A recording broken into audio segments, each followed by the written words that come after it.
Здравствуйте, товарищи! На этот раз в нашем материале речь пойдет о североамериканском фотографе моды Стивене Майзеле.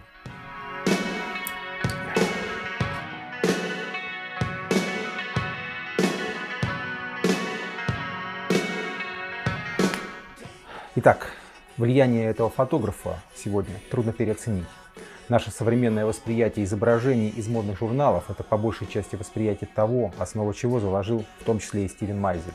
Он, конечно же, сформировал матрицу современного стиля и современного восприятия моды не в одиночку. Говоря о Стивене Майзеле, нельзя не упомянуть в том числе и главного редактора американского Vogue Анну Винтур, главного редактора итальянского Vogue Франко Соцани и главу дома Прада Миуччо Прадо. С этими тремя женщинами Стивен Майзель формировал современное понимание моды у широкой аудитории по всему миру. К тому же в команде фотографов всегда работали талантливые стилисты, визажисты, парикмахеры, сет-дизайнеры, гаферы. Поэтому, говоря о фотографе, мы говорим не об одном человеке, а о точке кристаллизации усилий зачастую больших коллективов людей. В статьях о Стивене Майзеле упоминаются такие парикмахеры, как Джимми Пол, Арибе Каналес, Гарен, Орландо Пита, Гвидо Палао, а также визажисты Франсуа Нарс, Лора Марсье, Пэт Макград и Кевин Акоин. Также фотограф помог добиться успеха молодому дизайнеру Россу ван дер Хайде, показав его работы своей подруге, известному американскому модельеру Анне Суи. В современной индустрии моды найдется еще немало людей, успех которых связан непосредственно со Стивеном Майзелем. Если не изучать вопрос глубоко, то у широкой публики Стивен Майзель часто ассоциируется со скандальными съемками, эксплуатирующими тему секса. Нельзя сказать, что такое восприятие беспочвенно. В этом смысле Стивен Майзель стал продолжателем провокационной эстетики Хельмута Ньютона. Отдельные съемки Майзеля выглядят так, будто бы их снял Ньютон. И в ряде поверхностных статей в сети часто путают кадры этих фотографов. Стивен Майзель как будто бы играет со стилем Ньютона, соревнуясь с мэтром на его же поле. Такой подход в целом характерен для Майзеля, о чем подробнее скажем далее. Из подобных скандальных историй, наверное, самой знаменитой стало сотрудничество Стивена Майзеля с певицей Мадонной. В 1984 году фотограф снял серию для второго альбома певицы Like a Virgin, который сделал Мадонну всемирно популярной. Сейчас этот альбом включен в различные рейтинги самых продаваемых музыкальных альбомов в истории. Творческий тандем и дружба фотографа и певицы продолжались. В 1992 году в поддержку пятого альбома певицы была выпущена фотокнига с коротким, но емким названием «Секс». На 128 страницах этой книги, которую жаждущие без труда найдут в сети, опубликованы довольно откровенные эротические снимки с участием Мадонны, актрисы Изабеллы Росселлини, модели Наоми Кэмпбелл, певца Ваниллы Айс, актеров Уда Кира, Джои Стефано и других.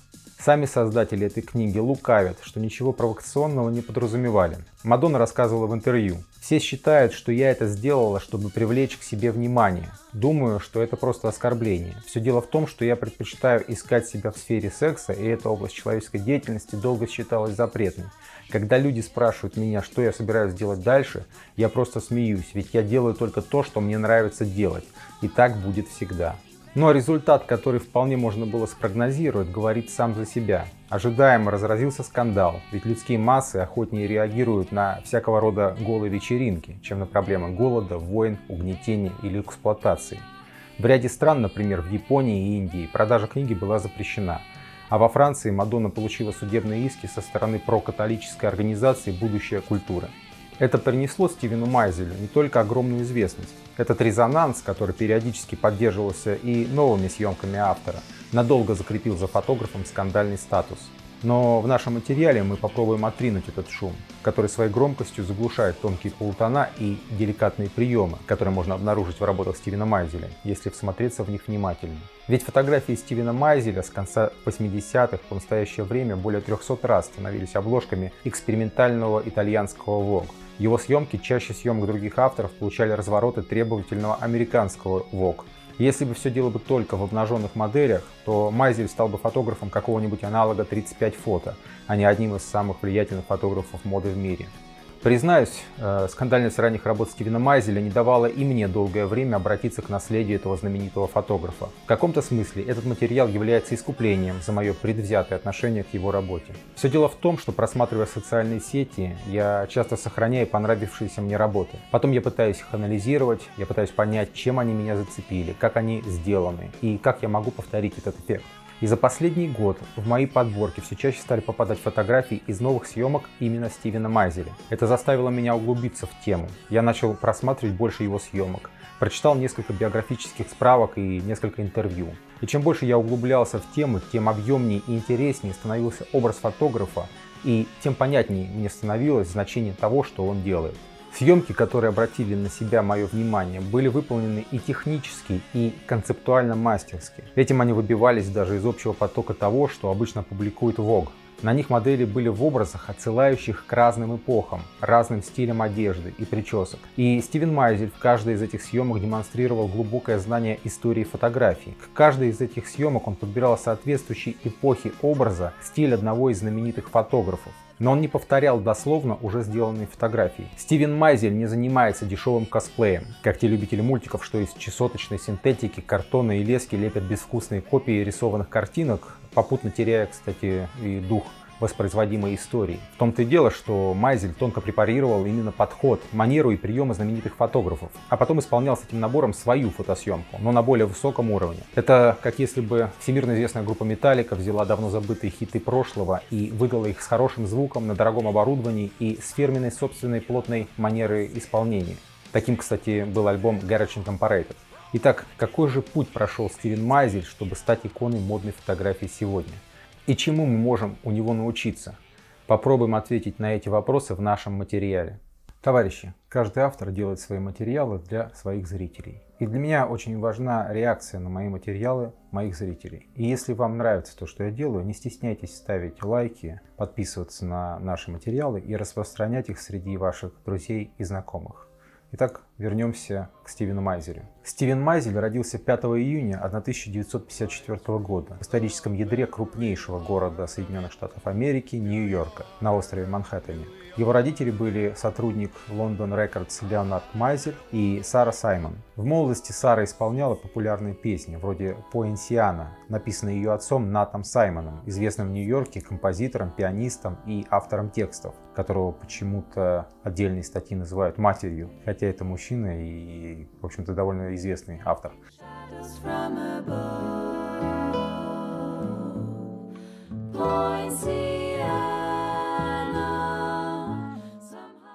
Стивен Майзель рассказывал в интервью: артисты приезжали из Европы, и мой отец возил их по разным концертным площадкам и радиостанциям. Рождение Стивена Майзеля приходится на все еще достаточно благополучную эпоху, во всяком случае для укоренившегося белого населения Соединенных Штатов. Соединенные Штаты Америки из развитых стран менее всего пострадали от Второй мировой войны и использовали разруху в Европе, чтобы установить посредством кредитования свое полное доминирование над бывшими империалистами. Это ознаменовало рождение сверхимпериалистической державы, сфера интересов которой стал весь земной шар. В этот период североамериканский правящий класс, не стесняясь, начал использовать силовые методы там, куда простирались его экономические интересы. Латинская Америка с этого времени становится практически задним двором американского капитала. Противодействием коммунизму оправдывались любые военные преступления и насаждением малоотличимых от фашистских режимов по всему глобусу. Средства массовой информации тогда еще не имели такой силы, как во время Вьетнамской войны. Поэтому, например, Корейская война, унесшая жизни десятков тысяч американцев и сотен тысяч корейцев, не стала для правительства Соединенных Штатов информационным провалом.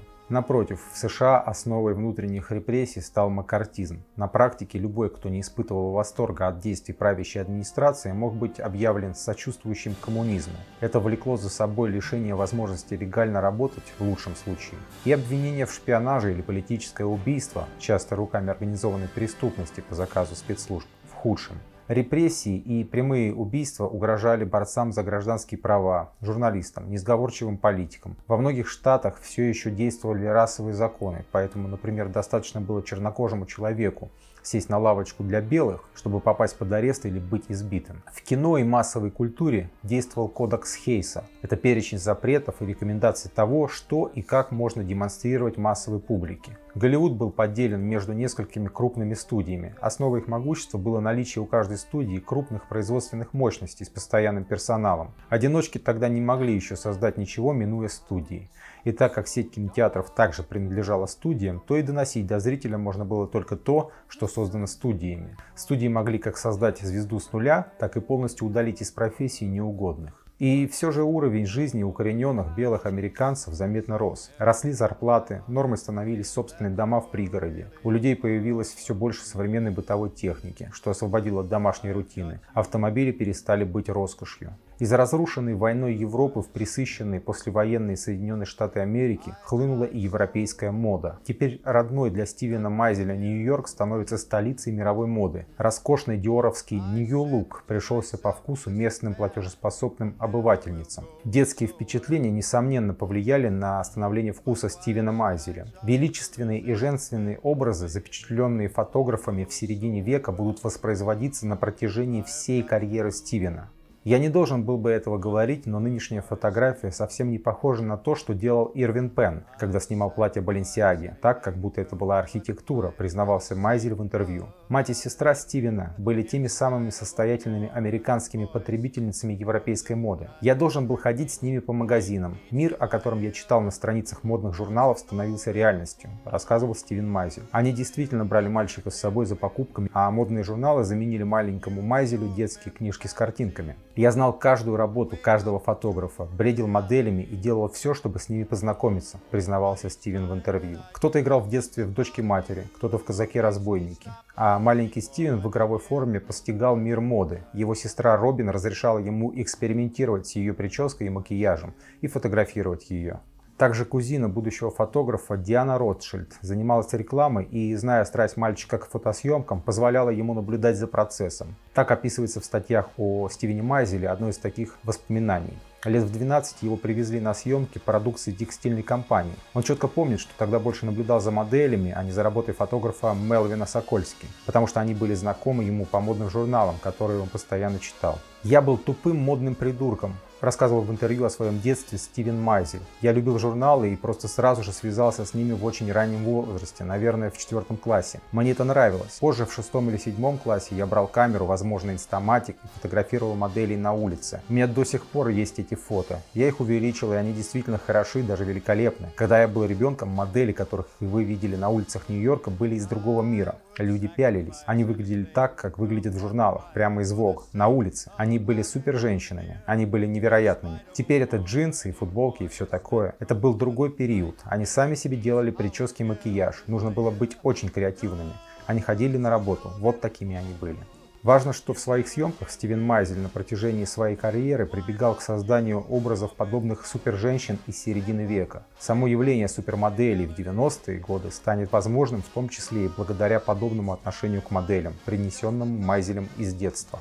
С другой стороны, работа его отца в London Records позволила Стивену как норму воспринимать общение с кумирами миллионов. В статьях о фотографе упоминают его раннее знакомство с британским певцом Томом Джонсом, легендарным Фрэнком Синатрой, американским девичьим трио The Supremes и даже The Beatles. Позже это станет залогом успешной работы со звездами. Это уже и упомянутые съемки для Мадонны, также для певицы Марайи Кэрри.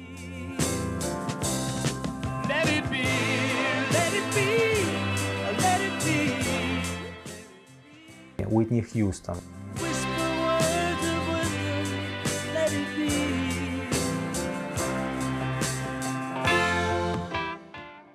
Лайза Минелли.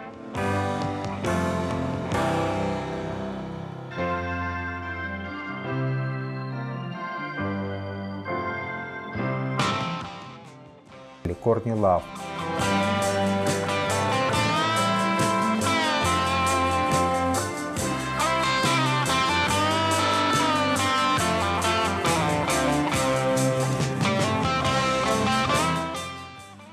Адель.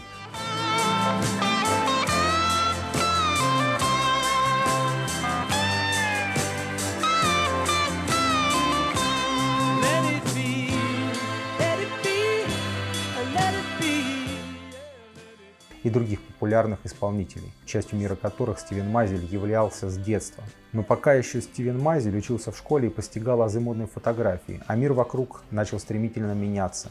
Попытка администрации Кеннеди задушить кубинскую революцию в начале 60-х чуть не закончилась ядерной войной, а военные и политические аферы североамериканских спецслужб все чаще становились достоянием общественности. 22 ноября 1963 года в Далласе в 12:30 по местному времени 35-й президент США Джон Кеннеди был убит бывшим морпехом Ли Харви Освальдом, который уже через 2 дня был застрелен при переводе в окружную тюрьму. При преемнике Кеннеди, президенте Линдоне Джонсоне, одновременное финансирование и силовых операций по всему миру, и довольно щедрой социальной политики привело к инфляции американского доллара. К 1960-м развитые страны Европы восстановились после Второй мировой войны, начав конкурировать на международных рынках с Соединенными Штатами. И даже развивающиеся страны за счет более дешевого труда начали теснить американские товары. Более того, экономичные японские и европейские автомобили стали конкурировать с американскими и на внутреннем рынке. Это усугубилось и ростом цен на ресурсы из-за общемирового промышленного роста, требовавшего больше ресурсов, и из-за локальных войн в ресурсодобывающих регионах. Теперь, например, прожорливые 6-литровые трехтонные американские шоссейные крейсеры заправлять и обслуживать становилось все дороже. И одной из автомобильных икон на Западе стал британский Мини Купер, который в 1968 году даже пришлось запретить в Соединенных Штатах. А другой – Volkswagen Жук, породивший даже в 60-е субкультуру багги. Кризис удалось отодвинуть, снизив верхний уровень налогообложения на 20%. Внутренний валовый продукт в связи с этим вырос на 10% за первый год ослабления налогообложения. Рост экономики с 1961 по 1966 год составил 4,5%. Личные доходы американцев только за 1966 год выросли на 15%. Количество собираемых налогов стремительно выросло с 94 миллиардов долларов в 1961 до 150 в 1967. Этому способствовал и послевоенный рост рождаемости, приводящий в экономику все новую и новую молодую рабочую силу. Но вместо решения внутренних проблем американское государство, подталкиваемое военно-промышленным лобби, все новые и новые общественные ресурсы и молодые жизни вбрасывало в топку локальных войн. Одной из самых затяжных, кровопролитных и значимых для Соединенных Штатов Америки была война во Вьетнаме. Открыто североамериканских военнослужащих начали отправлять умирать на противоположную сторону глобуса после провокации в Тонкинском заливе, разыгранную ВМФ США в августе 1964 года. Несмотря на творимые во Вьетнаме зверства, использование негуманных методов войны, истребление мирного населения, североамериканской армии так и не удалось укрепить марионеточное правительство. Провал вторжения стал очевиден мировому сообществу, а главное гражданам Соединенных Штатов, после наступления северо-вьетнамской армии, начавшегося в праздник Тет 30 января 1968 года. Эта война стала первой, в которой репортажи шли с полей сражений практически в реальном времени. И бравурные заявления политиков зачастую контрастировали с тем, что обыватель мог увидеть своими глазами.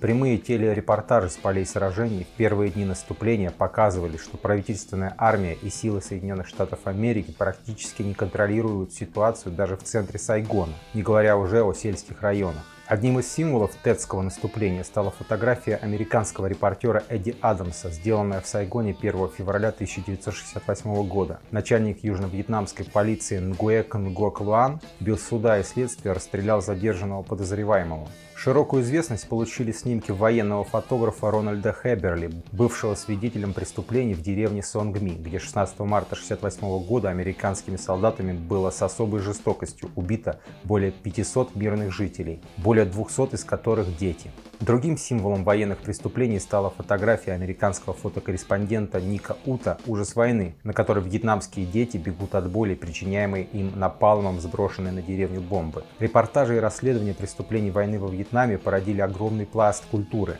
Кино, музыка, книги, журналистские расследования будут еще 50 лет после окончания конфликта вскрывать новые факты и осмыслять последствия тех событий. Все это не могло остаться без внимания активной части североамериканского общества. Война во Вьетнаме, экономические проблемы, расовая сегрегация, монополия нескольких богатых студий на культуру и неумение правительства вести диалог с обществом, кроме как полицейскими мерами, закономерно порождали ответ. Передовой частью набиравшего силу общественного движения стало студенчество, частью которого в начале 70-х стал и Стивен Майзель. Будущий фотограф вполне мог знать участников событий 1967 и 1968 года. Тогда в столице США и других городах с антивоенными протестами собирались 100-тысячные митинги. Против студентов, журналистов и других протестующих полиция и Нацгвардия применяли слезоточивый газ. Людей жестоко избивали, а отдельные эпизоды заканчивались стрельбой. Знаковой фотографией тех событий стала работа французского фотожурналиста Марка Рибу. На ней 17-летняя Ян Роуз Кашмир с цветком маргаритки в руке стоит перед строем солдат Нацгвардии. В этом ключе становится вполне понятной фотосъемка Стивена Майзеля 2007 года «Make Love, Not War».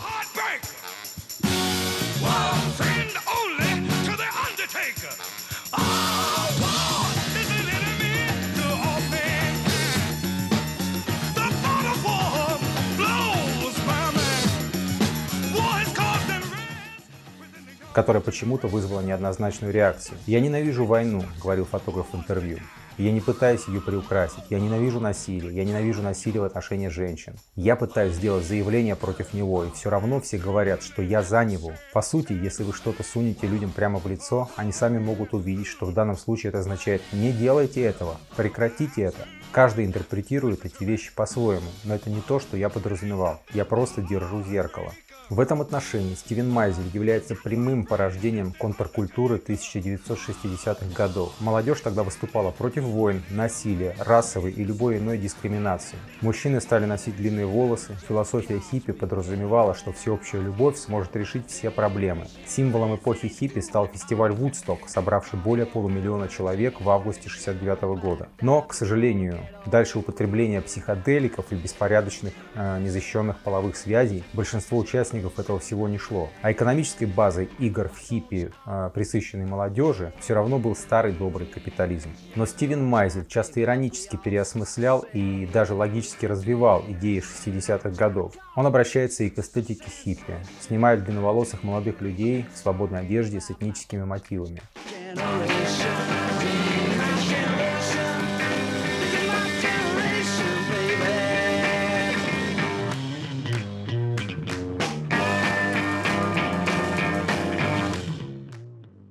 В 2004 году он сделал серию Asexual Revolution, это значит бесполая революция, в которой довел идеи протеста против объективации до логического завершения. Стоит ли говорить, что съемка также наделала много шума и оскорбила особенно чувствительных персонажей?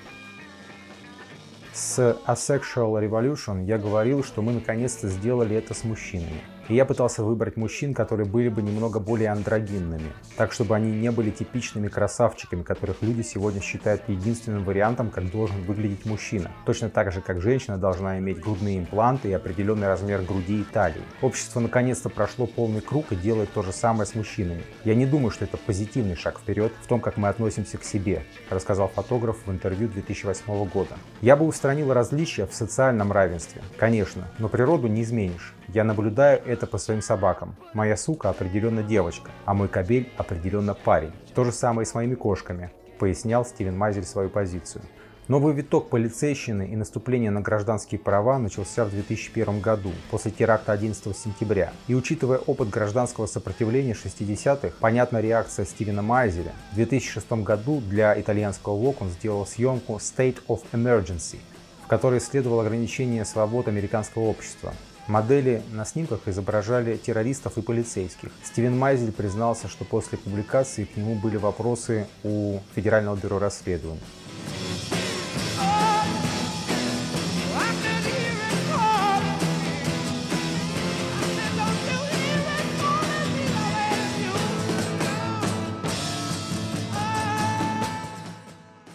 Другой характерной чертой Соединенных Штатов Америки 1960-х, нашедшей свое отражение в работе Стивена Майзеля, была борьба против расовой сегрегации. Тем более, что война во Вьетнаме стала первой войной, куда массово стали отправлять чернокожих американцев. Дело в том, что после Второй мировой войны, когда нацизм с его расовой политикой был осужден мировым сообществом, перемены начались и в США, но потребовалось целых 2 десятилетия, чтобы хотя бы на правовом уровне уравнять все население Соединенных Штатов Америки.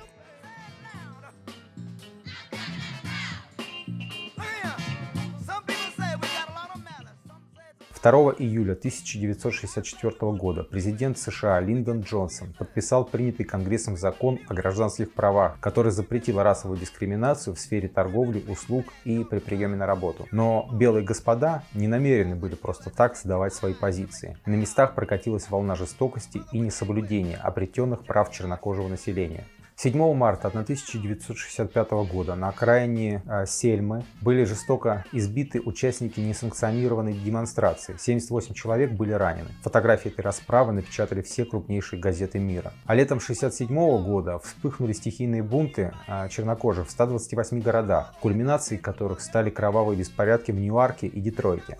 Известный борец за гражданские права Мартин Лютер Кинг и его соратники сумели на некоторое время направить стихийный гнев и разрушительную энергию отчаявшихся бедняков из черного гетто в русло организованного ненасильственного протеста для решения конкретных задач. В 1967 году Мартин Лютер Кинг выдвинул идею похода бедняков на Вашингтон с требованием принятия закона об экономических правах, который должен был гарантировать всем бедным американцам, черным и белым, работу и прожиточный минимум.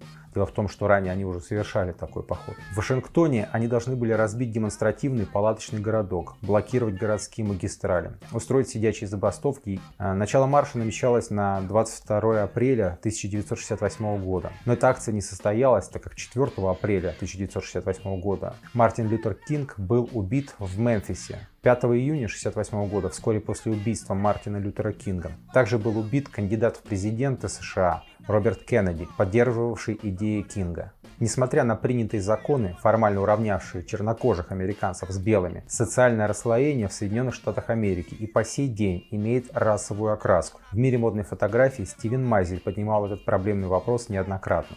Когда-нибудь все должно измениться. Проблема состоит в том, что для работы дизайнеры выбирают себе только определенный тип моделей, и они просто не заинтересованы в переменах, говорил фотограф в интервью 2008 года. В 70-х и даже в 80-х годах мода была намного более открытой. Сегодня же она полностью закрыта, и дела обстоят хуже, чем некуда. Посмотрите на всю свою рекламу, и вы не увидите ни одной чернокожей модели, или увидите, но только раз в 300 лет. Взгляните на передовые статьи. Они позволяют писать себе о темнокожих моделях лишь время от времени. А на модных показах такие модели зачастую используются лишь в качестве замены. Я видел это во всех городах, и это весьма удручающая ситуация. В июльском выпуске итальянского Vogue за 2008 год были представлены только темнокожие модели. Это было ответом на критику в отношении расизма в индустрии моды. Данный номер стал самым продаваемым в истории журнала. Очевидно, я считаю, что мода полностью расистская, пояснил Стивен Майзель. Единственное, что позволяет фотографии, это иногда делать более громкое заявление. Однако, посмотрев все показы, я считаю, что это было совершенно неэффективно. Мне было любопытно, поскольку это получило большую огласку, окажет ли это какое-нибудь влияние на Нью-Йорк, Лондон, Париж или Милан. И я обнаружил, что нет. У них по-прежнему была только одна чернокожая девушка, может быть две. Это то же самое, что было всегда, и это печально для меня.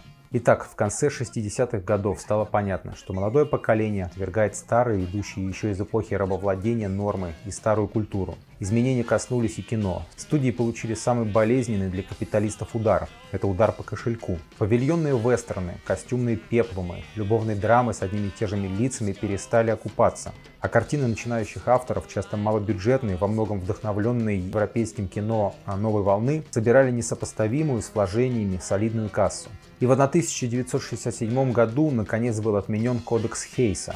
Молодые режиссеры охотно экспериментировали, приводили в кино новых актеров: Дастин Хоффман, Джек Николсон, Роберт Де Ниро, Аль Пачино, Джин Хэкман. Это мастера вживания и перевоплощения. Они начинали свои карьеры именно тогда.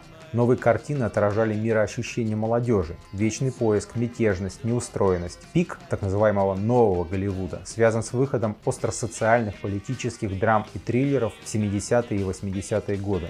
Интеллектуальное кино нового Голливуда сменится эпохой блокбастеров, начавшейся с фильма Стивена Спилберга 1975 года «Челюсти». И с 80-х крупные киностудии постепенно начнут отвоевывать позиции у авторского кино, что закончится в наше время вечным пережевыванием одной и той же эффектной, но пустой жвачки в стиле современного Диснея. Отношение Стивена Майзеля к кино также точно отражает описываемую эпоху. Я часто смотрю «8,5». Я мог бы смотреть что угодно у Феллини миллион раз, но я больше не смотрю «Сатирикон» или «Рому».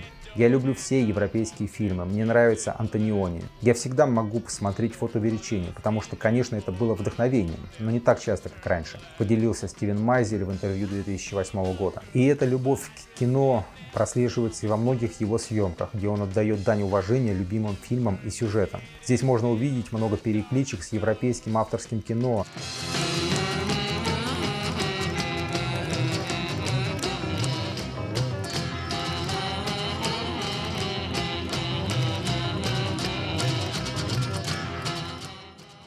И с культовыми азиатскими картинами.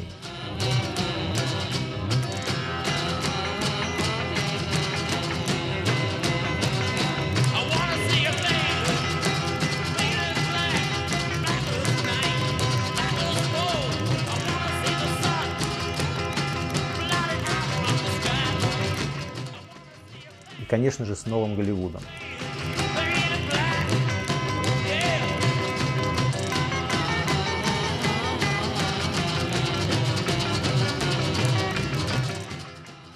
Стивен Майзель в этих фотосъемках также препарирует стили разных авторов кино. Его кадры выглядят так, будто они вырезаны из любимых фильмов фотографа. За свою карьеру Майзель поработал со звездами кино, среди которых София Коппола,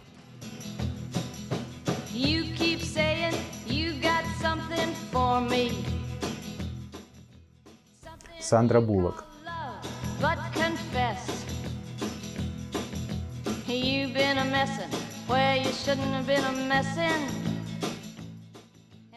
Кейт Уинслет,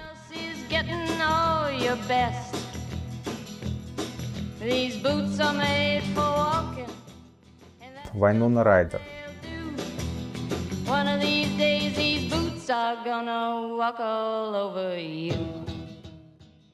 Гвинет Пэлтроу,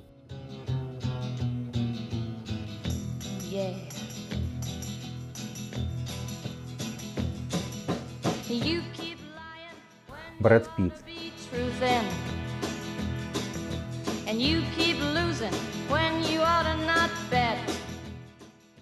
Николь Кидман,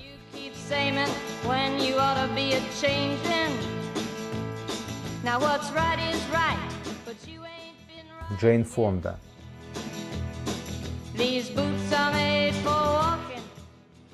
и другие. Говоря о 1960-х, нельзя не сказать о покорении человеком космоса. Со времени запуска первого искусственного спутника Земли 4 октября 1957 года и, конечно же, с полета Юрия Гагарина в космос 12 апреля 1961 года, мощь научной и инженерной мысли США были брошены на подготовку высадки человека на Луну. И после многих трагических неудач 21 июля 1969 года североамериканский астронавт Нил Армстронг наконец-то ступил на грунт естественного спутника Земли. Космическая гонка сменилась в 70-е космическим сотрудничеством. В 1975 году состоялся первый совместный полет советских космонавтов и североамериканских астронавтов по программе «Союз-Аполлон».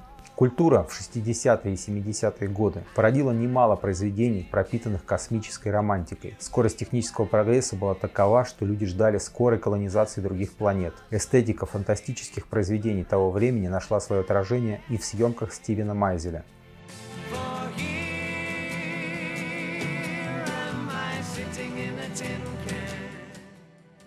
Сотрудничество Соединенных Штатов Америки и Советского Союза в 1970-е стало следствием политики разрядки. Отложенные в 60-е годы экономические проблемы Соединенных Штатов Америки дали наконец-то о себе знать, и североамериканским властям нужна была передышка в холодной войне, чтобы разобраться с внутренними проблемами. Манипуляции администрации Никсона с курсом доллара приводили попеременно то к инфляции и росту цен, то к сокращению производства и увеличению безработицы. Из-за конфликта Израиля с арабскими странами на мировом рынке выросли цены на нефть более чем в 4 раза. К этому времени многие граждане Соединенных Штатов селились в собственных домах в пригородах и поэтому сильно зависели от автомобилей и цен на бензин. Более того, на использовании дешевой нефти строилась экономическая модель многих промышленных предприятий, которые стали массово закрываться. Кризис автомобилестроения углубил общий кризис машиностроения и всей тяжелой промышленности Соединенных Штатов. В результате массовых сокращений производства промышленные города американского северо-востока впали в запустение и разруху, а бывший индустриальный пояс стали называть ржавым поясом Америки. В каком-то смысле забронзовевшая тогда правящая верхушка Советского Союза спасла правящую элиту Соединенных Штатов от полного краха, ослабив противоборство в холодной войне. В биографических справках о Стивене Майзеле пишут, что в 70-е годы он получил магистерскую степень и даже начал преподавать в школе дизайна Парсонс. Школа дизайна Парсонса – это одно из старейших учебных заведений в США, предлагающее специализированное образование в области дизайна одежды, рекламы, дизайна интерьера и графического дизайна. Школа расположена в Нью-Йорке и является кузницей кадров североамериканских дизайнеров. Отсюда и многолетнее знакомство и дружба Стивена Майзеля с ведущими североамериканскими дизайнерами, например, с уже упомянутой ранее Анной Суи. У него было такое обаяние, и на него было так приятно смотреть, и я подумала, я должна немедленно подружиться с этим парнем, рассказывала Анна Суи о знакомстве со Стивеном Майзелем. Помимо преподавания в школе Parsons, Стивен Майзель начал работать иллюстратором для дизайнеров одежды. Сначала для модного дома Halston, потом в издании Women's Wear Daily. Как пишут в биографических справках, в 1970-е журналы моды еще использовали иллюстрации на своих обложках, как это делали некоторые универмаги для рекламы. Стивен Майзель с теплотой вспоминал эту работу и своего офисного компаньона Кеннета Пола Блока, который подчивал его историями из первых уст о Джеки Онасис и Коко Шанель. Но дни иллюстраций в модных журналах были сочтены, и пришло время вспомнить о навыках фотографа.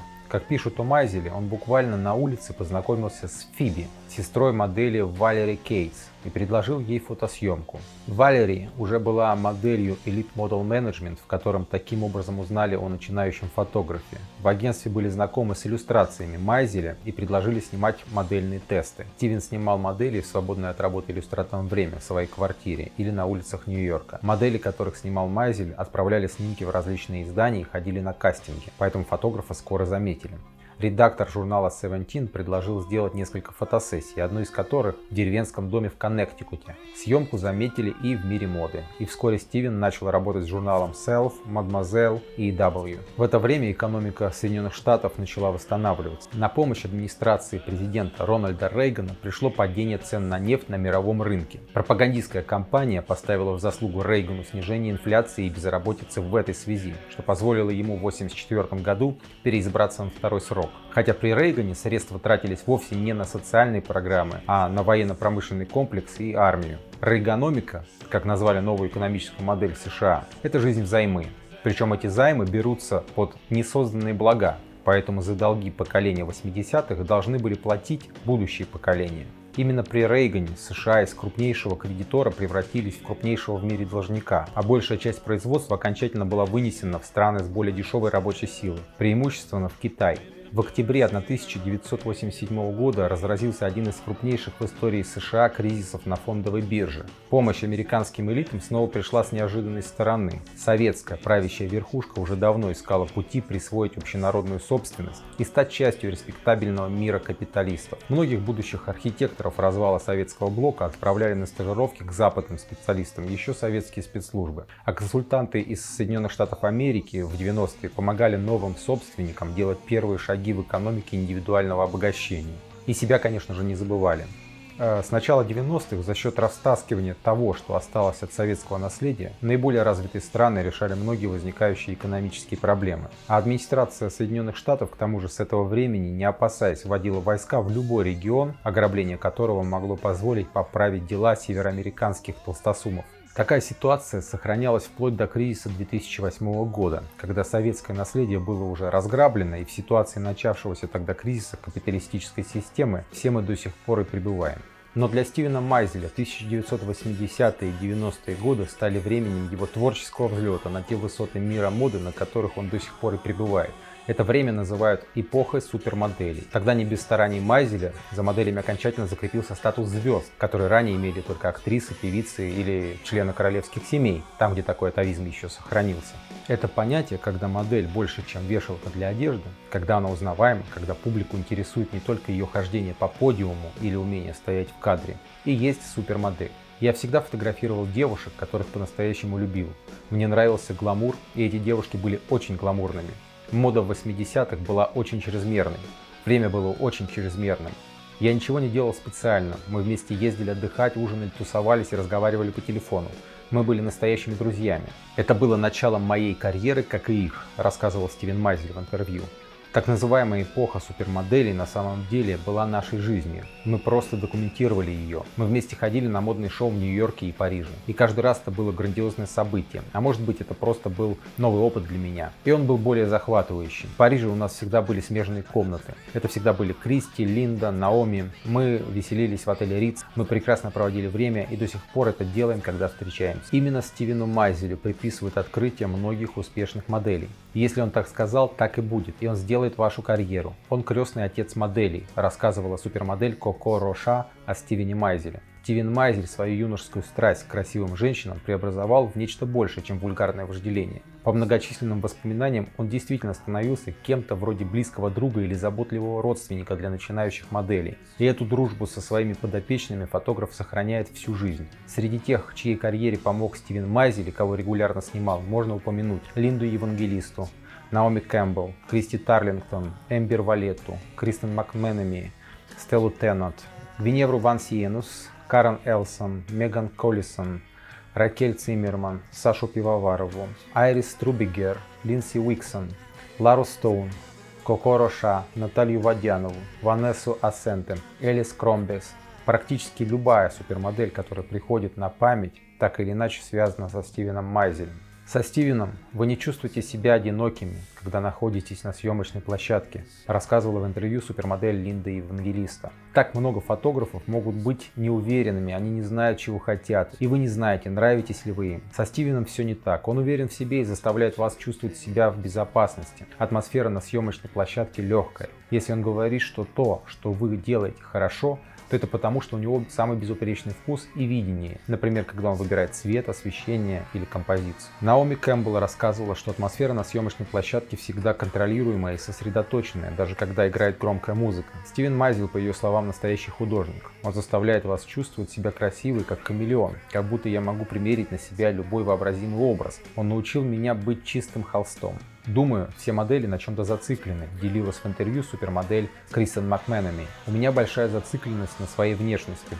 В детстве я всегда была изгоем. Во время первой совместной работы со Стивеном я почувствовала себя уютно. Почувствовала, что я привлекательна. Он всегда делает так, чтобы ты ощущал себя частью команды. Делает так, чтобы ты чувствовал себя не менее значимым, чем он сам. Он словно мой сказочный крестный отец, рассказывала о Майзеле супермодель Стелла Теннант. Все именно так и произошло. Тебе надо поехать на бал. Ты должна попасть на обложку американского Vogue, потому что это очень важный шаг в твоей карьере. Есть немало влиятельных фотографов моды, но я не думаю, что кто-то из них способен закинуть модель так высоко и так далеко, как это способен сделать Майзель. В 1980-е сложился знаменитый публичный образ фотографа. Он похож на рокера с длинными черными волосами, перевязанными банданой, часто в кожаной одежде с заклепками и в тяжелых байкерских ботинках. Позже добавятся темные очки, черная панама. Также известна его любовь к теплым шапкам. Когда я встретила Стивена, я была поражена его красотой. Какой красивый мужчина, прекрасная кожа и красивые скулы. Он совсем не изменился, рассказывала в интервью 2008 года супермодель Наоми Кэмпбелл. После долгих лет знакомства со Стивеном Майзелем певица Мадонна рассказывала, что до сих пор не знает его на все 100. Я знаю, что очень люблю его. Тебя просто засасывает его аура, он знает, что делает. В 2017 году широкую огласку получила компания Me Too, триггером которой стала фигура знаменитого кинопродюсера Харви Вайнштейна. Внезапно выяснилось невероятное. Оказалось, что в шоу-бизнесе можно получить известность не за талант актерской игры или пения, а сексуально удовлетворяя продюсеров, чем пользовались и похотливые зажигатели новых звезд, и сами страждущие известности претенденты и претендентки. И удивляет не то, что Стивен Майзель, часто находящийся в окружении тех, кого многие считают самыми желанными женщинами на Земле, не склонял никого к продвижению по методу Вайнштейна. Удивляет то, как хорошо Майзель разбирается в людях, как он умеет расположить к себе, то даже огульно, даже намеком. Никто его до сих пор не обвинил, когда это стало модным. Все его знакомые модели, как на подбор, повели себя порядочно. В 1983 году вышел полудокументальный полуигровой фильм Роберта Гуральника «Портфолио», рассказывающий о трудовых буднях моделей и фотографов 80-х. В эпизоде этого фильма снялся и знаменитый уже в то время Стивен Майзель. Друг убедил меня сделать это. Но то, что показано в фильме, это не то, как я работаю, и не то, что я делаю. Они говорили: кричи и кури сигарету, и строй безумные глазки Ким или кому-то еще. А потом: кончай и подпрыгивай с криком. Как последний придурок я это и сделал. Это было лучше, чем сниматься в порно, я полагаю. Я был молод и глуп, но если это худшее, то ладно. Возможно, этот опыт привел фотографа к тому, что в течение дальнейшей карьеры он избегал публичности. Он очень редко давал интервью, не рассказывал о своей личной жизни, хотя известно, что он поддерживал очень близкие и теплые отношения с родителями, пока они были живы. О съемке родителей в интервью Стивен Майзель как-то говорил: это слишком личное, я просто боюсь провалиться. Боюсь, что я могу подвести человека или не оправдаю его ожиданий, что не смогу показать, что я на самом деле чувствую по отношению к нему, свою любовь или что-нибудь еще. Со своими знакомыми девушками, вроде Линды, я могу разграничить личные отношения но сделать портрет своих родителей для меня это что-то просто невозможное. Мне кажется, ему просто необходимо так себя вести. Это защитная реакция, рассказывала о Майзеле супермодель Амбер Валетта. Он очень чувствителен. Интересной иллюстрацией некоторой закрытости Стивена Майзеля является церемония награждения фотографа моды 1998 года канала VH1, когда Майзель быстро поднялся на сцену, коротко поблагодарил и быстро скрылся.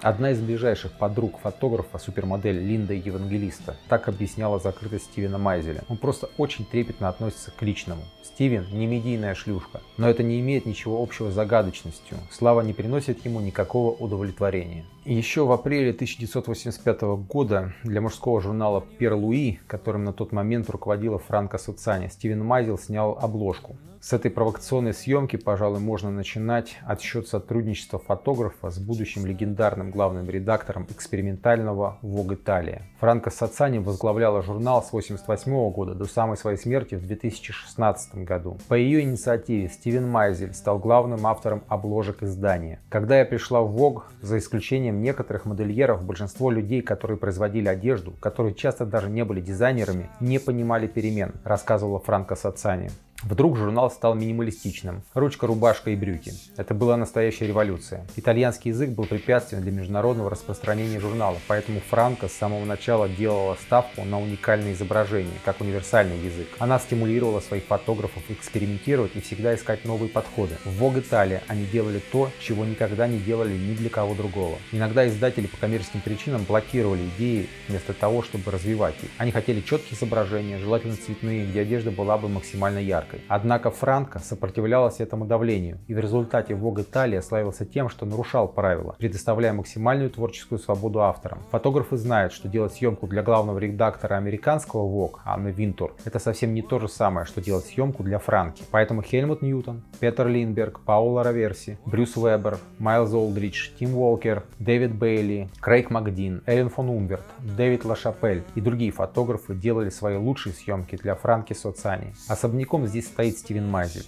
Именно его визуальный стиль за эти годы придал журналу его уникальную индивидуальность. Иногда на обложке Vogue Italia появлялись такие мировые звезды, как Мадонна, София Коппола, Изабелла Росселлини, Николь Ричи, Ева Мендес. Но для журнала настоящими главными героями были модели, в том числе и относительно неизвестные. Даже сегодня одного снимка Майзеля достаточно, чтобы вывести новое лицо на вершину мировых модельных рейтингов.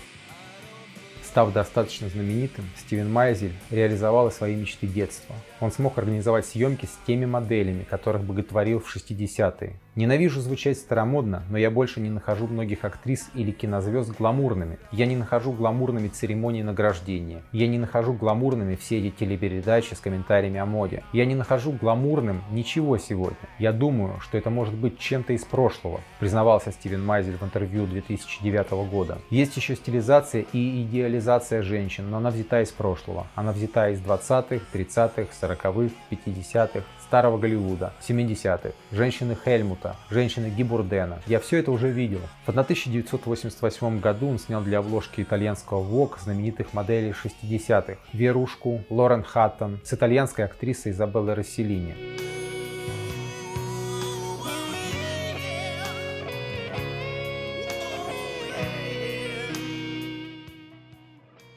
В 1991 году Стивен Майзель заполучил на съемку знаменитую актрису 60-х Одри Хепберн. А в 1993 году снял знаменитую модель прошлого Твигги для обложки апрельского номера Vogue Italia. В интервью модель призналась, что Стивен еще 12-летним школьником организовал целую спецоперацию, чтобы пробраться к ней на съемки в Нью-Йорке и заполучить автограф. Помимо упомянутой в начале нашего разговора скандальной книги Мадонны и Майзеля, в 1992 году другой выпускник Высшей школы дизайна Parsons, Марк Джейкобс, показал свою коллекцию в стиле гранж, чем наделал много шума. Модная индустрия давно начала присматриваться к молодежным субкультурным течениям, ведь молодежь — это те, кто входит в работоспособный, а значит платежеспособный возраст. Но фокус был в том, что и гранж, и предшествующие ему субкультуры по сути своей протестные, то есть антипотребительские и антикапиталистические. И нужно было антипотребителей сделать потребителями. Привыкшие к респектабельности высокой моды критики были, конечно, шокированы. И естественно, что Стивен Майзель не мог оставаться в стороне. И в декабрьском номере американского Vogue была опубликована его съемка Grunge and Glory. Супермодели выглядели как подростки с немытыми волосами в стиле Курта Кобейна, в растянутых рваных свитерах, ношенных джинсах, бабушкиных сарафанах и тяжелых ботинках. Супермодель Кристен Макменами делилась в интервью, что она пошла на немыслимые для того времени изменения для этой съемки. Ей коротко обрезали волосы и обрили затылок. Она вспоминала, что чувствовала,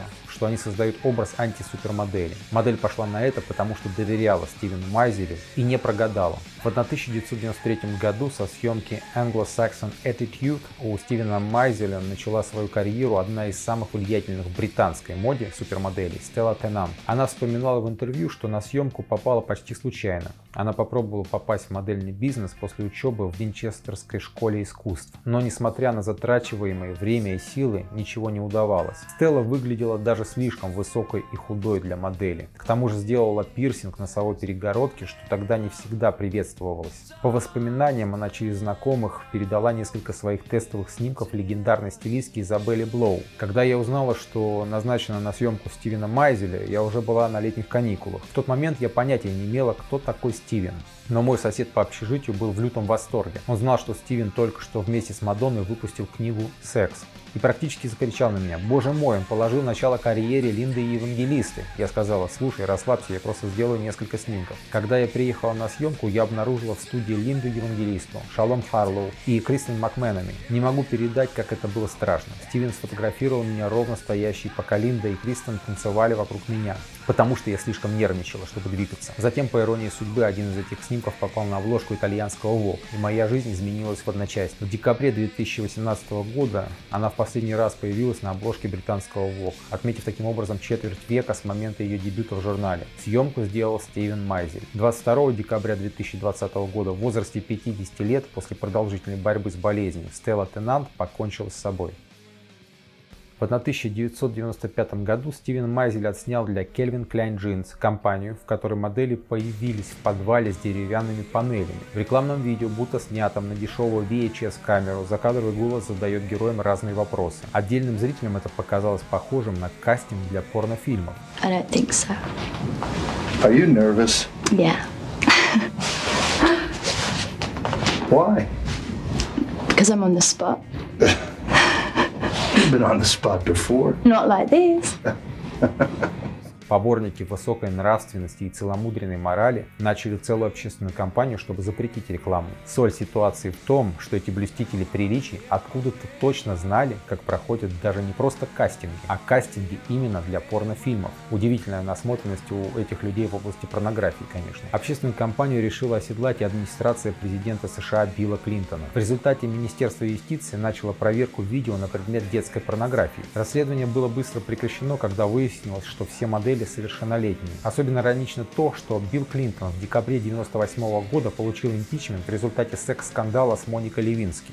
Ему кто-то в офисе делает минет. На съемочной площадке никто не употреблял наркотики, никто никого не трахал и ничего не делал, связанного с сексом, прокомментировал в 2008 году обвинение Клинтона Стивен Майзель. А с 2015 года Билл Клинтон и другие влиятельные лица стали фигурантами списков друзей педофила-миллиардера Джеффри Эпштейна. Тот организовывал торговлю детьми и детскую проституцию, сам участвовал в изнасиловании детей и для состоятельных извращенцев устраивал оргии на уединенном острове Литл Сент-Джеймс в Карибском море. Как говорится, на варе и шапка горит. Но лично для меня не в этом главные преступления администрации Клинтона и круга его дружков. С 1992 по 1995 год с санкций Билла Клинтона американские войска расстреливали голодные толпы в Сомали. С 1995 по 1999 год бомбили мирные города бывшей Югославии, которые способствовали разжиганию межнациональной, межэтнической и межрелигиозной розни. А с 1998 года начали бомбить Ирак, где цивилизованная мирная жизнь не восстановлена и по сей день. И вот те, кто попадали в лапы к друзьям Клинтона,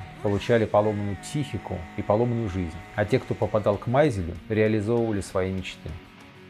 Известная британская исполнительница авторских песен и фотомодель Карен Элсон также стала знаменита благодаря Стивену Майзелю. Карен, как и многие модели, сравнивает Майзеля с феей крестной из волшебной сказки. Она начала работать моделью еще в 16 лет, носилась со своим портфолио по съемкам и в Милан, и в Токио, но, как она рассказывала в интервью, она почему-то не очень нравилась редакторам местных журналов. После одной из съемок в Милане стилист Паоло Торини посоветовал ей: тебе обязательно нужно поехать в Нью-Йорк и познакомиться со Стивеном Майзелем. Это изменит твою карьеру. Никто больше не поймет твоей внешности. Даже не трать свое время на другие города. Карен полетела в Нью-Йорк, там за несколько недель неудачных кастингов истратила почти все деньги и уже отчаялась. Я была одета как фрик. Огромная винтажная шуба из искусственного меха, раздутые лунные ботинки, растрепанные волосы, разноцветные ногти. Помимо этого я зашла и заговорила со своим сильным северным акцентом. Стивен поднял брови, посмотрел на меня и с интересом сказал: расскажи мне о себе. Я рассказала, и на этом все закончилось, вспоминала Карен Элсон. На следующий день мне назначили съемку и позвали еще на один кастинг с командой, где я познакомилась с Пэт Макград. Мне сказали: спасибо большое, мы свяжемся, если ты нам будешь нужна на съемке. Я не понимала, что это значит и что мне делать. У меня осталась только одна поездка на метро, на улице шел снег и было очень холодно, поэтому я ходила вокруг студии весь день. Вечером мне все же позвонили и попросили прийти в студию, и Стивен сделал пару кадров со мной. Сразу после этого Стивен решил снять со мной обложку для итальянского Vogue. Но он хотел поменять мой образ и подтолкнуть в правильном направлении. До съемки было много разговоров с моим агентом о том, как меня можно постричь и покрасить. Я была готова к любому их решению. Интересно, что многие модели боятся перемен, и их подобные разговоры очень пугают. Когда ты начинаешь работать моделью, все хотят, чтобы ты была чистым холстом. И мне очень повезло, что Стивен выбрал для меня яркий образ с рыжими волосами, странной короткой стрижкой и с бритыми бровями. В феврале 1997 года съемка, сделанная по совпадению на 18-летие Карен Элсон, попала на обложку итальянского Vogue. Эта съемка положила начало ее успешной карьере. Я думаю, у меня хорошо получается выбирать или открывать людей, как бы это ни называлось. Я вижу в них то, что они сами могут в себе и не замечать, делился в интервью Стивен Майзель. Куратор Института костюма Метрополитен-музея Гарольд Кода писал о Стивене Майзеле. Он постмодернист, его образы прошлого — это только те, которые можно оправдать современной эстетикой. Кроме того, Стивен маниакален и требует безупречного совершенства, даже когда модели взъерошены, они безупречно взъерошены. Нет смысла фотографу не проникать в каждую деталь создаваемого им образа. В 1997 году Стивен Майзель в очередной раз подтвердил эту оценку, сделав для Vogue Italia серию An Interpretation. В ней Стивен сделал снимки по картинам фигуративного художника Алекса Катца, продолжавшего традиции американского поп-арта. С этим направлением авангардного искусства у Стивена Майзеля особые отношения, ведь оно начало свой путь в 60-е годы, как и много, чем горит Стивен Майзель. Съемка интересна еще и тем, что художник создавал свои картины по фотографиям. Фотосъемка Стивена Майзеля часто становилась высказыванием о высказывании. В 1998 году итальянский Vogue публикует его серию Theatre of Fashion, кадры которой будто бы сделаны на серьезном экспериментальном спектакле современного драматического театра.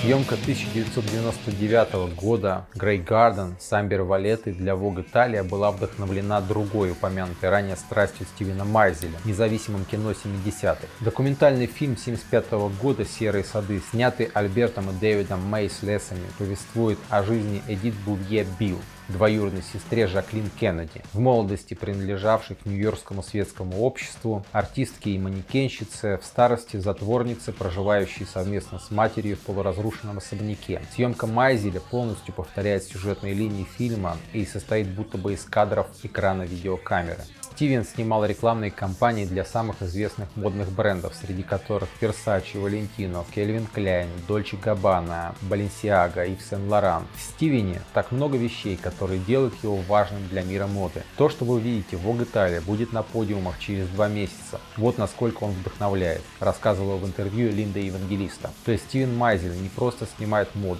он ее формирует. Под его съемки подстраивают свои коллекции дизайнер. Особенно стоит выделить работу фотографа с домом Прада и конкретно с Миучи Прада, который возглавлял бренд с 2003 года. Вплоть до 2016 года Стивен Майзель снимал женские и мужские рекламные кампании каждого сезона.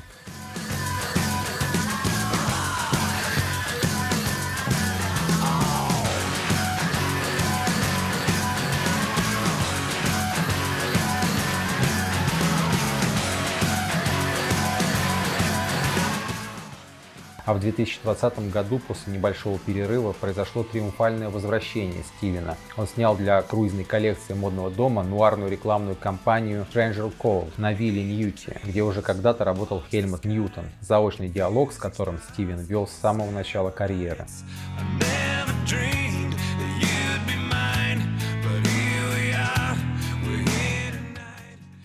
Стивен не публиковал собственных книг и не любил выставок. В 2003 году немецкая Tennoes Buchverlag выпустила книгу «Стивен Майзель» с некоторыми работами фотографа. Также большое количество работ фотографа можно найти в книге его подруги, супермодели Линды Евангелисты 2023 года, которая так и называется «Линда Евангелиста. Photographed by Steven Meisel». В 2004 году работы Майзеля были включены в выставку Нью-Йоркского музея современного искусства. Также были выставки Музея современного искусства Стокгольма, в Государственном музее фотографии, кино и телевидения в Брэдфорде, в испанском городе Ла-Корунья, в Париже, в Лондоне и в других крупных городах. Один из кураторов выставки Майзеля в галерее White Cube в Лондоне в Винсолете утверждал, что у этого фотографа сильна способность менять форму. Со времен Аведена никто не обладал таким уровнем последовательности и изобретательности. Алетти в качестве отличительной черты фотографа назвал жадное использование Майзелем исходного материала. Другие фотографы замкнуты, но Стивен отражает мир в целом. Раньше я никогда не участвовал в выставках, потому что просто не хотел быть частью всего этого, рассказал о выставке 2004 года в интервью 2008 года Стивен Майзель. Я вообще не люблю групповые показы, а когда я узнал о теме выставки, мне она совсем не понравилась. Я не был согласен с тем, о чем писал человек, приславший мне письмо с предложением об участии. Однако мой агент сказал мне, что я должен его принять, ведь мы всегда всем отказываем. Тогда я сказал, если для вас это так важно, сами с ними и говорите. Я же не хочу иметь с этим ничего общего.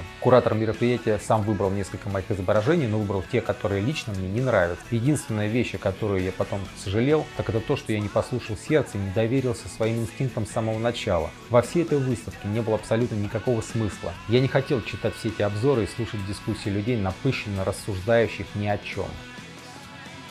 Стивен Майзель не только открывает новых звезд, но он на протяжении жизни поддерживает отношения и продолжает приглашать на свои съемки старых друзей. В апреле 2008 года Стивен Майзель снял свою подругу Мадонну для Vanity Fair, а позже в том же году он снял ее для весенней кампании 2009 года Louis Vuitton.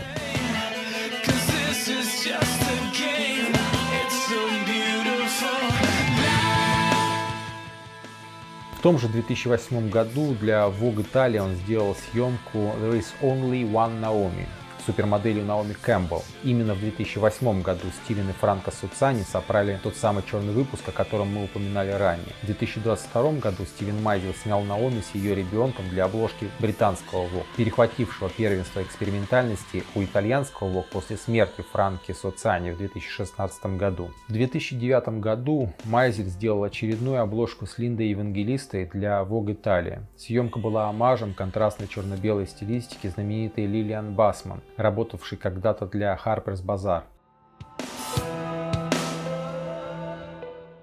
В 2022 году Стивен снял с Линдой обложку для британского Vogue после 5-летнего перерыва в карьере супермоделей из-за неудачной косметической процедуры. Последняя известная на сегодня совместная работа Линды и Стивена – обложка итальянского Vogue в 2024 году. И это касается и других подопечных Стивена Майзеля. Фотограф поддерживает друзей, а они платят ему взаимностью. Так уж повелось в капиталистической системе, что блага от общего производства обычно присваивают себе единичные частные лица, а вот проблемы, которые создают эти производства, зачастую становятся общими. И российские олигархи научились этому у своих западных партнеров. Экологическая катастрофа из-за разлива дизельного топлива в районе Норильска на ТЭЦ-3 олигарха Владимира Потанина в 2020 году – это лишь бледная тень взрыва нефтяной платформы Deepwater Horizon транснациональной нефтегазовой компании BP в 2012 2010 году. Тогда нефтью было загрязнено 1770 километров побережья. Непосредственно пострадали все штаты США, имеющие выход к Мексиканскому заливу. Сильнее всего штаты Луизиана, Алабама, Миссисипи и Флорида. По состоянию на 2 ноября 2010 года было собрано более 6800 мертвых животных. В том же году для итальянского Vogue Стивен Майзель сделал съемку Oil and Water с Крисом Макменами. Героиня предстала в образе выброшенной на камни загрязненного побережья задыхающейся женщины. Публика разделилась. Майзеля и хвалили за привлечение внимания к трагедии и ругали за рекламу дорогой одежды, которая была на Макменами. Но это, возможно, единственный способ протащить контрабандой важные идеи для пресыщенной публики, там, где она этого не ждет. Внимание привлекали и привлекают и другие съемки Стивена Майзеля. Вот несколько примеров. В 2005 году Makeover Madness о границах хирургических изменений тела.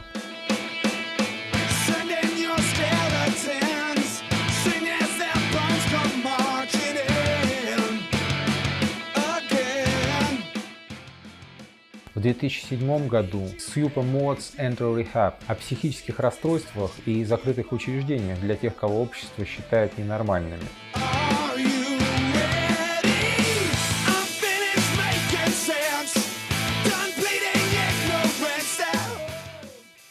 В 2012 году OTMS о вкусе и безвкусице.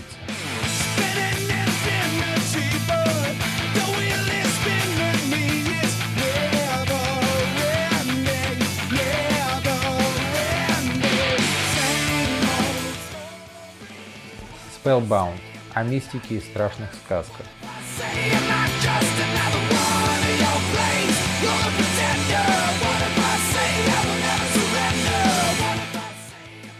И другие ранее упомянутые нами съемки о войне, о гражданских правах, об объективации, расизме и так далее. Самыми любимыми для меня являются те, где мне удается показать что-то конкретное. Проблему темнокожих моделей, подшучивание над какой-нибудь знаменитостью, папарацци, психиатрическую лечебницу, в общем что-то, что заставляет меня остановиться хотя бы на минуту и подумать над этим. Фактически самыми любимыми для меня являются самые спорные фотосессии, делился Стивен Майзель в интервью 2009 года. Однако я люблю их вовсе не за спорность, а за то, что они выражают собой немного больше, чем просто красивая девушка в шикарном платье. Я люблю фотографировать девушек, но моей целью всегда было и будет желание сказать что-то особенное. В 2022 году лицом октябрьского выпуска британского Vogue стал известный актер Тимоти Шаламе. И этот снимок сделал Стивен Майзель. Впервые за 106-летнюю историю британского Vogue в этом месяце на нашей обложке мужчина, написал редактор издания Эдвард Эннинфул.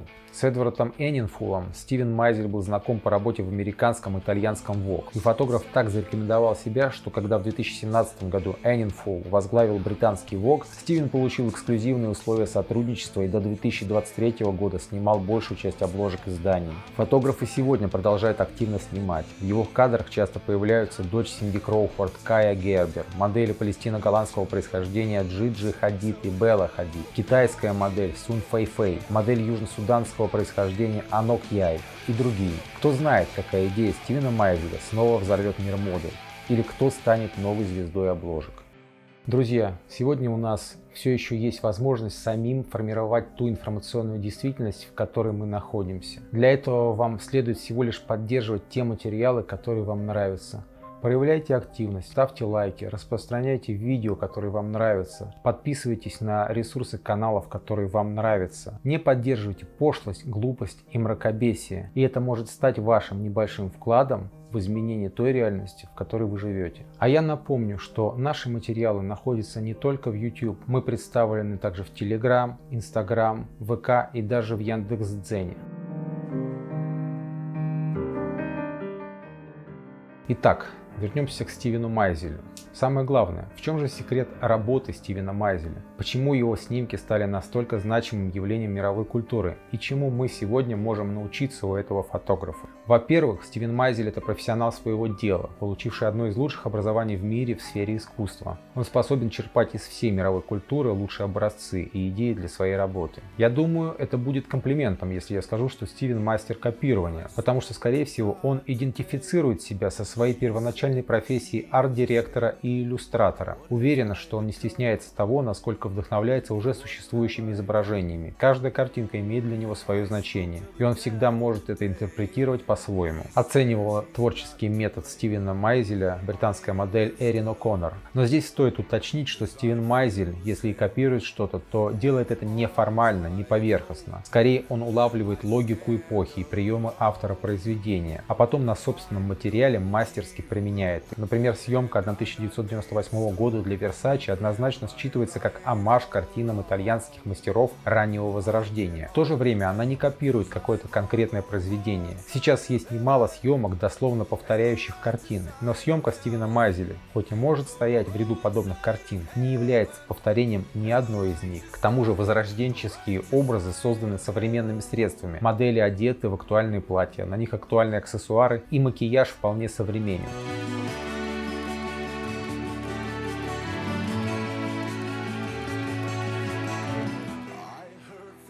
В статьях о фотографе упоминается Ирвин Пен, Ричард Авидон, Ги Бурден, Хельмут Ньютон и другие фотографы, повлиявшие на Майзеля. Но в его случае лучше говорить не о каком-то линейном влиянии, а о диалоге. Стивен Майзель в своих работах разговаривает не только с современниками, но и с предшественниками. И поле его общения не ограничивается фотографией. Вдохновение приходит отовсюду, рассказывал Стивен Майзель в интервью. Я горю желанием впитывать новую информацию, которая может прийти из 19 века, если она для меня нова. Или оно может быть связано с походом в продуктовый магазин, или с художником, жившим много лет назад. Во-вторых, Стивен Майзель владеет не только собственной профессией фотографа, но и всеми смежными. Даже в начале своей карьеры Майзель мог не только говорить о стиле, прическах, макияже и работе арт-директора. Он мог делать все это самостоятельно, и каждый человек на площадке знал, что он мог бы сделать это лучше, чем кто-либо, резюмировал арт-директор Фабьен Барон. А это значит, что Стивен Майзель прекрасно понимает возможности и ограничения своей команды, может четко требовать профессионализма от всех участников съемки, а в случае необходимости может и сам сделать практически все, словно титан эпохи Возрождения. Он может заменить каждого человека на площадке. Например, перед гала-вечером в честь 30-летия Валентина в 1991 году в Риме Стивен Майзель прямо в гостиничном номере собирал гардероб Линды Евангелисты, помогал ей с прической и делал макияж. Супермодель вспоминала, что была удивлена манерой нанесения макияжа Майзеля, но еще больше была удивлена, когда в зеркале после этого увидела идеально сделанные стрелки. Образ с розовым платьем и красными волосами, созданный Майзелем для Евангелисты в тот вечер, оказался очень популярен у прессы, несмотря на орду других знаменитостей. В-третьих, владея всеми специальностями на съемочной площадке, Стивен Майзель способен отбирать лучших профессионалов своего дела.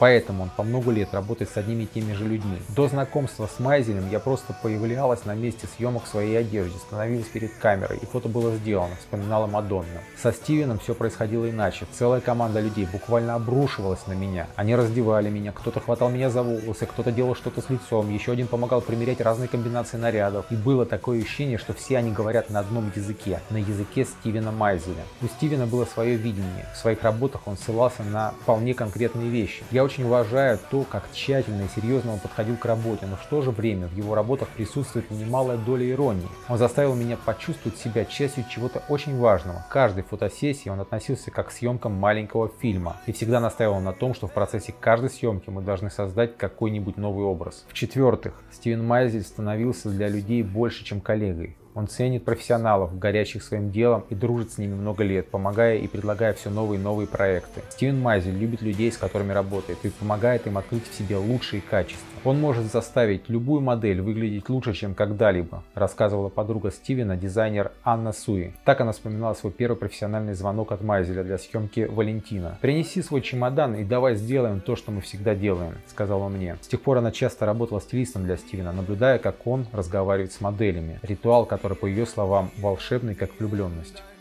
В-пятых, Стивен Майзель, исходя из всего сказанного о нем, приятный и порядочный человек. Это притягивает людей, заставляет доверять ему. И такие контакты сохраняются надолго. Многие, кто учился с ним в школе искусств Парсонс, многие, кто работал в разных изданиях, помнят о Стивене Майзеле. И когда им нужен не просто фотограф, а человек, профессионал, на которого можно положиться, они обращаются к нему. В-шестых, Стивен Майзель почти во всех съемках стремится сказать больше, чем это подразумевает фотография моды. Его съемки – это часто обращение к актуальным проблемам. Он не закрывает глаза на язвы современности. Он говорит о них тем, кто пытается отгородиться от проблем мира стеной богатства и купленной красоты. Сегодня существует огромное количество фильтров, ограничивающих так называемый чувствительный контент. Например, репортажи Джеймса Нахтвея об ужасах войны, скорее всего, будут скрыты или забанены в соцсетях. Но Стивен Майзель работает в жанре, от которого не ждут чего-то, кроме легкого развлечения. И поэтому пресыщенная публика беззащитна против его высказываний на проблемные темы, которые доносятся через фотографию моды. Оставайтесь на связи, товарищи.